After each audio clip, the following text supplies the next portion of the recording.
3.5 years ago, the marketing department with athletics approached us about the possibility of working together, where athletics could show their concern and commitment to conservation and to Iowa birds of prey, because we are the Hawkeyes. So we really got excited about that to really begin that. And then having Ryan and Holly on staff here, who are master falconers, perfect people to lead this initiative of taking these birds to serve as our Raptor Ambassador Program team.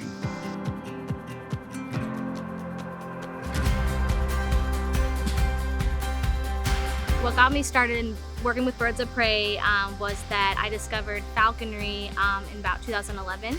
And so from there, I became an apprentice falconer and was an apprentice for 2 years and worked with birds of prey during that time. And then I became a general falconer, and now I'm a master falconer. So that's kind of the progression. So yeah, I've always loved birds my entire life. And so when I discovered falconry, it was really exciting to me because I thought, wow, I get to work with a bird of prey, and that's possible. So I've been at the Iowa Raptor Project for just over a year now. I'm a master falconer. I've been a falconer for about 10 years. And that's one of the requirements for being here is you have to be either a master rehabber or a master falconer to hold all the licenses that I hold. We have rehabilitation license, an education permit, then also have salvage permits, have banding permits, so tons of permits. So you need to have all the expertise to kind of manage all those permits. We have 3 raptors in our program currently. We have 2 red-tailed hawks, Hercules 2 and Hercules 3. Hercules 2 is a female red-tailed hawk. She's a dark morph color. She's almost completely black. And then her brother actually is Hercules 3, and he's an intermediate form of red tails. Red tails come in all different types of colors, from very light, almost white birds to completely black, like Hercules 2. So these 2 are one of these guys. Hercules 2 has an injured eye, and that's because she was bred in captivity by first-time parents, and one of the parents stepped on her eye and injured the eye. So she came to us and will be staying here for a while. We also have a peregrine falcon named Tiger Hawk. So Tiger Hawk, people ask, why is a falcon a hawk? So a peregrine falcon in the past used to be called a duck hawk. So really, all falcons are still hawks, but not all hawks are falcons.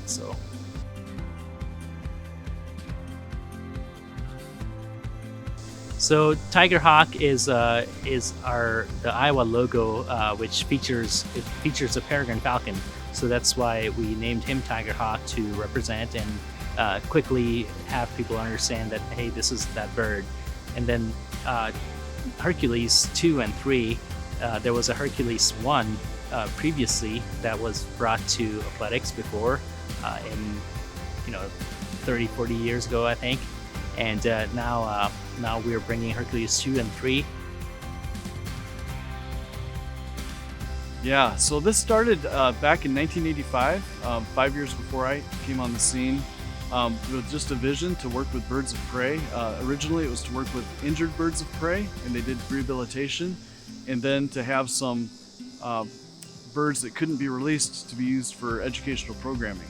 And as the years went on, more birds were added to the collection, and each bird has its own story that tells something about the habitat or the needs that these birds need in the wild. So we've been using birds ever since 1985 to tell those conservation stories and to encourage people to do what people were made for, and that's to serve and protect the wild. So the goal is to, again, really spark action for people to notice birds of prey in Iowa and kind of the challenges that they face here in Iowa, and that there's things that they can do. I really would like to tear down these old mews, these old bird enclosures that we have, and build new bird exhibits that will make it easier for us to take care of the raptors and improve the lives of the raptors here already. So that's one of the things that we're hoping to gain funding and stuff for that. We're looking forward to it as we'll be able to reach a very wide variety of Iowans, some of which may have heard about raptors before and heard about the land ethics surrounding that leads to the conservation of raptors, and some of them have not. So this allows us and gives us an opportunity to reach those subpopulations that would normally not be at the Raptor Project to hear about all these things. There are so many people who are unaware of the wild areas that we have still left here in Iowa. Iowa was an amazing state pre-settlement. Obviously, indigenous people lived here for thousands of years before European settlement.